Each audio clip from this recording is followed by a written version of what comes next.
A regulação a longo prazo é a regulação que determina os níveis dos estoques energéticos do corpo, sobretudo gordura.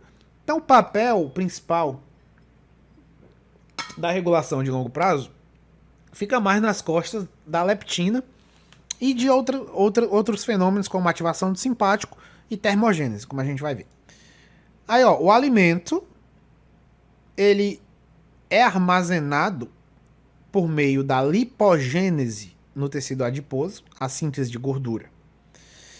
E o tecido adiposo fica com essa energia, né? Até ela ser mobilizada por um processo que a gente chama de lipólise e beta-oxidação. Entendeu? Aí eu tenho fatores lipolíticos que levam a energia a sair do tecido adiposo.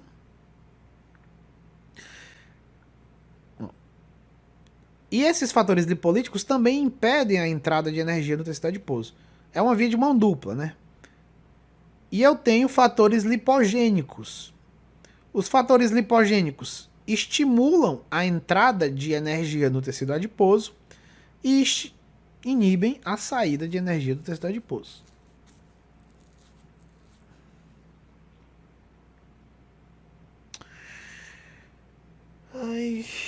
O componente endócrino, a sinalização do tecido adiposo.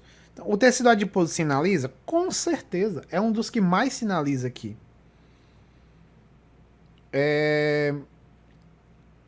Aí eu tenho o hipotálamo, aqui eu vou destrinchar um pouquinho mais. Aí eu tenho o núcleo arqueado lateral, a porção lateral do hipotálamo e a porção medial do hipotálamo. Eu disse que essas porções do hipotálamo, do núcleo arqueado, elas expressam neurônios diferentes, elas contêm neurônios diferentes. Aí eu tenho aqui os adipócitos. Ó. Os adipócitos secretam leptina e a leptina chega e estimula a porção lateral do núcleo arqueado, ó, a ativar uma sinalização catabólica. E aí eu tenho a liberação de alfa-MSH e do CART. Também a ativação do núcleo paraventricular, com liberação do CRH e do TRH. Isso eu já tinha até falado. Essas substâncias aqui, elas vão atuar lá no hipotálamo ventromedial e vão ativá-lo, levando à ativação da saciedade, que é um comportamento de recusa de alimento. Então a leptina, ela ativa um braço que resulta na ativação do hipotálamo ventromedial, que resulta na formação de um comportamento de recusa de alimento. É basicamente isso. Ao passo que a leptina inibe o núcleo arqueado medial. O núcleo arqueado medial, como eu falei lá atrás, ele está relacionado com uma sinalização anabólica. Ó, a sinalização anabólica aqui, ela é responsável pelo quê? Pela liberação de neuropeptídeo Y e do peptídeo relacionado ao gene do AGOT. Ambas substâncias atuam no hipotálamo lateral, como eu tinha falado, que é o conhecido como centro da fome. Isso vai gerar o quê? Um comportamento de ingesta de alimento. O peptídeo relacionado ao AGOT, ele também pode inibir o alfa-MSH. Como o alfa-MSH também pode inibir os neurônios produtores de neuropeptídeo Y. Então eu tenho sinalização cruzada aqui. A via da direita, essa via aqui, ó, é chamada de via anorexígena. E ela, obviamente, tem os anorexígenos. Quem são os anorexígenos? Alfa-MSH, hormônio estimulante de melanócitos. O CART, transcrito relacionado à cocaína. O CRH, hormônio liberador de corticotropina. E o TRH, o hormônio liberador de tireotrofina. São os anorexígenos. Os anorexígenos são todos peptídeos ou substâncias que levam à ativação do comportamento de recusa de alimentos. E a via da esquerda, esse braço aqui, é a chamada via orexígena. A via orexígena, obviamente, ela é encabeçada, ela é desencadeada pela liberação dos orexígenos, cujo principal é o neuropeptídeo Y e o peptídeo relacionado ao gene do AGOT. E o que os orexígenos fazem? Levam a um comportamento de ingesta de alimento. Resumindo, o que é que a leptina faz? A leptina inibe uma sinalização anabólica e estimula uma sinalização catabólica.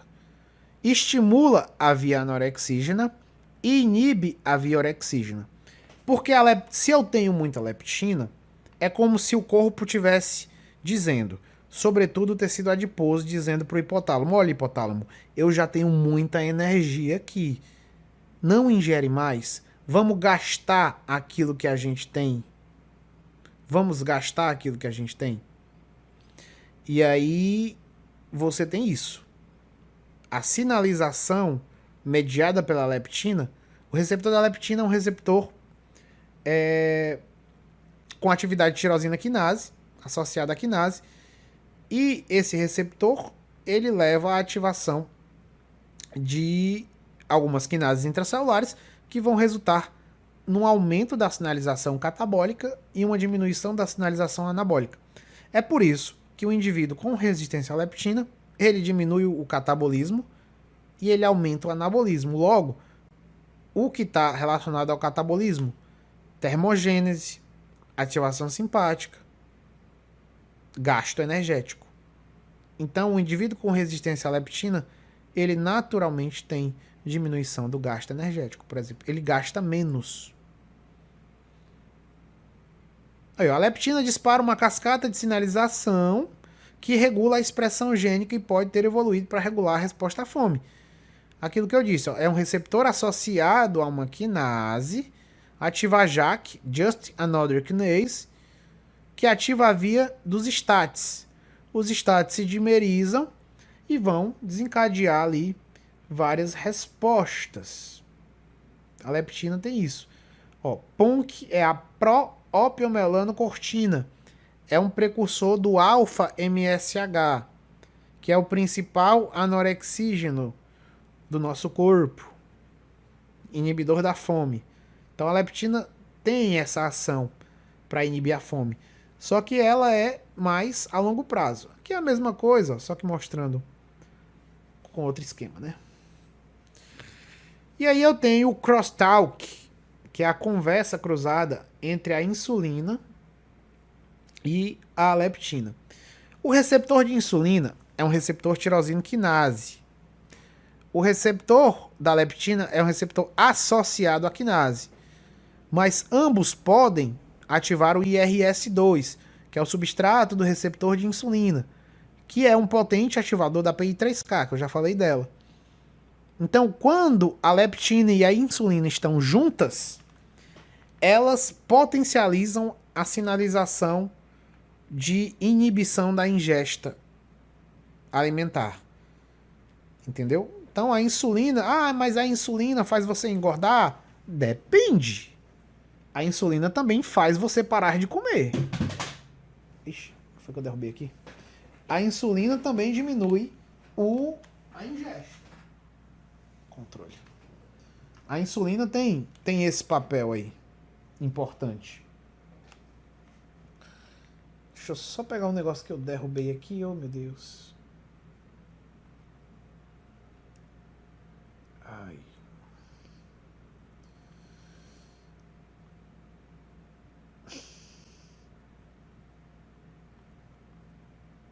Cadê?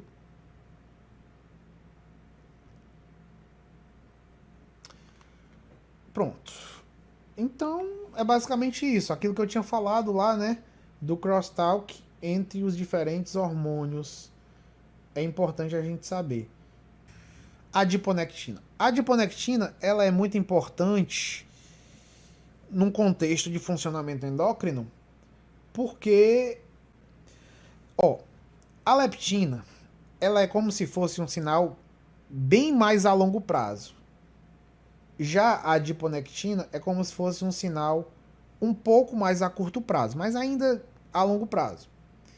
A adiponectina é a principal ativadora endógena de uma via chamada de AMP quinase. A AMP quinase, ela é uma enzima que ela está relacionada com a quantidade de energia que tem dentro da célula. Se o adipócito é um regulador da quantidade de energia do corpo, né? A AMP quinase é um regulador da quantidade de energia da célula. Então, a AMP quinase tá para a célula, como o adipócito tá para o corpo.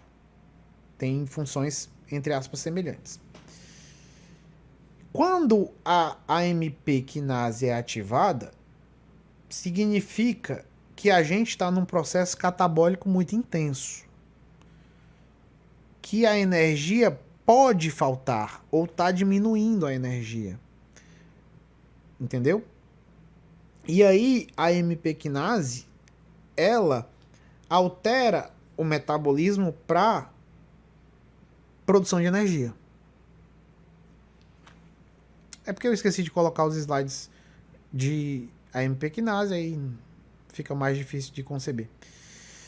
Mas ó, a adiponectina tem 2 receptores, a ADPO-R1 e o ADPO-R2, acoplados à proteína G, ó. No final das contas, a adiponectina, ela melhora a eficiência do metabolismo lipídico e do metabolismo da glicose. Ela aumenta a captação de glicose, por exemplo, justamente porque ela é uma potente ativadora da AMP quinase. A AMP quinase é uma via que transloca GLUT4 independente da insulina. Então, independentemente da insulina, você tem aí a AMP quinase translocando o GLUT4, fazendo glicose entrar na célula. E essa, por exemplo, é uma via também ativada por quem? Pelo exercício físico. Quando a gente está fazendo exercício físico, a gente está quebrando muito ATP. A gente está consumindo muita energia. E quando a gente consome muita energia, os níveis de ATP diminuem e os níveis de AMP aumentam. E aí a AMP quinase é ativada. É nesse contexto. Ela é uma reguladora dos níveis de ATP barra AMP. Quando tem pouco ATP, significando que tem pouca energia, a AMP quinase é ativada e melhora, por exemplo, a oxidação de gordura, melhora a oxidação de carboidrato, ou seja, ela melhora a produção de energia. Aí, os diferentes efeitos da AMP quinase. Ó, estimula a PFK, fosfofrutoquinase, uma enzima chave para a glicólise. Transloca GLUT4 e GLUT1, então aumenta o transporte de glicose. Oxidação de ácidos graxos. Diminui a síntese de ácidos graxos, mas ela diminui a lipólise. A maioria dos hormônios que produzem um catabolismo aumentado, a maioria dos hormônios catabólicos, eles aumentam a lipólise. A adrenalina é catabólico, aumenta a lipólise. GH é anabólico, mas também aumenta a lipólise. Cortisol é catabólico, aumenta a lipólise. TT, T3, T4 também aumenta a lipólise. Porém, a adiponectina e a AMP quinase, ela é catabólica, porém, ela diminui a lipólise. Essas coisas é importante a gente se perguntar. Por quê que a AMP quinase é catabólica, mas ela diminui a lipólise? O que a AMP quinase quer? Ela quer produzir energia. Não seria inteligente, se ela quer produzir energia, ela quebrar gordura?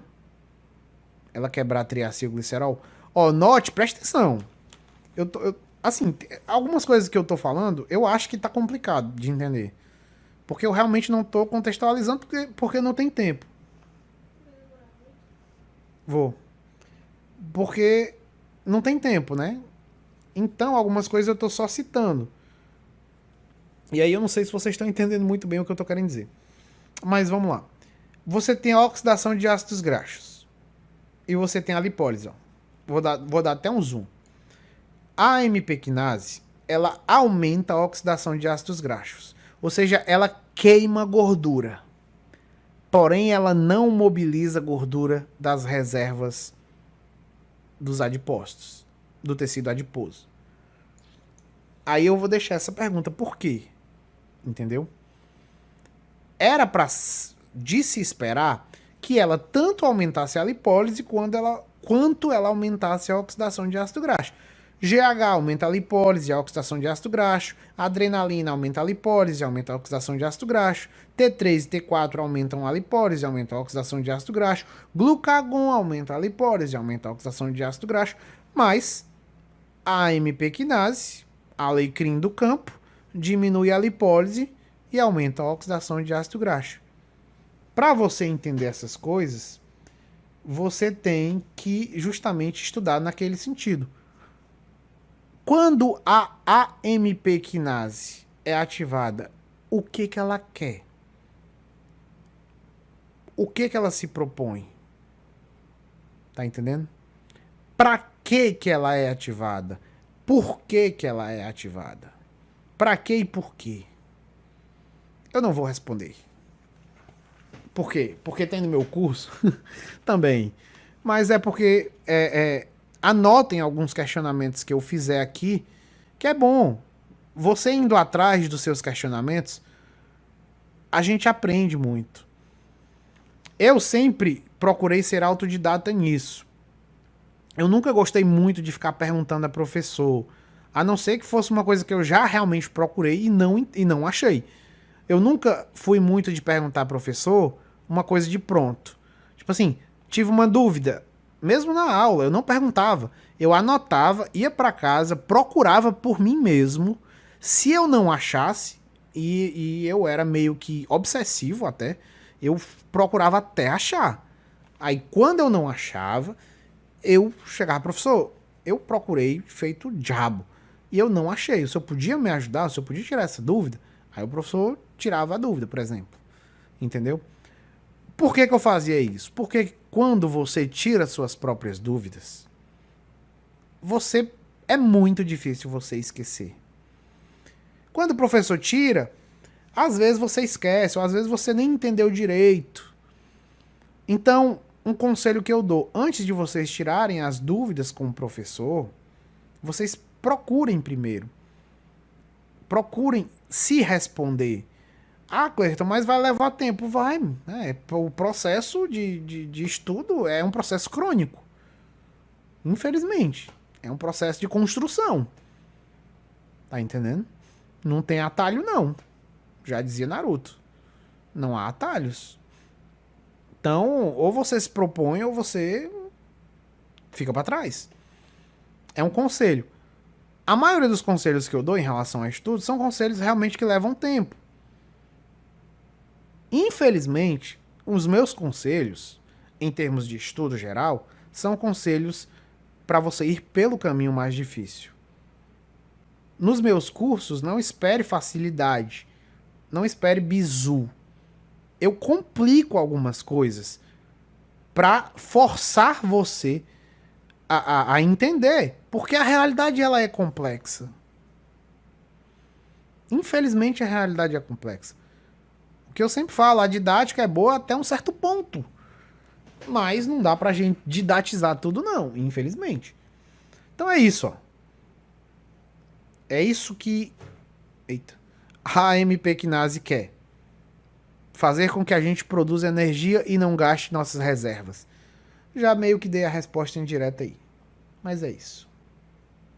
Matheus, essa aula aqui já tá completa na plataforma. Curso de hormônios e metabolismo. Tá bem explicada lá. Lá eu não pulo, tá tudo contextualizado e tal. E as referências que eu usei, ó. Margarida Aires. O Guyton também, não deixa de ser, mas apesar, como eu citei, né, de estar bem desatualizado em certos conceitos. O Boron, que já está na sua terceira edição. Aqui é a segunda. Fisiologia do Bernie Levy e a Fisiologia da Silverton. São livros que eu realmente indico sempre. Sobretudo esses dois aqui, ó, Margarida e o Boro. E, aqui, e aí, só quem quiser acompanhar os meus cursos, aqui é a minha plataforma, a Físio, só colocar no Google a Físio Cursos que você vê lá. E aqui tem os canais, o canal do YouTube e o canal do Telegram também que você pode acompanhar. Sempre estou colocando coisas lá.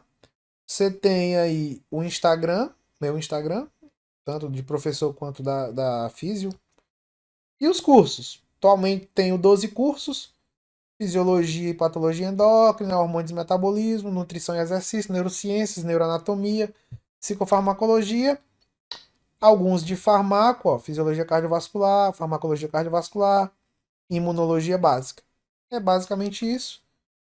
Você tem aqui o meu contato também, a cleiton.hotmail.com. E é isso que eu tinha para falar por hoje, meu povo.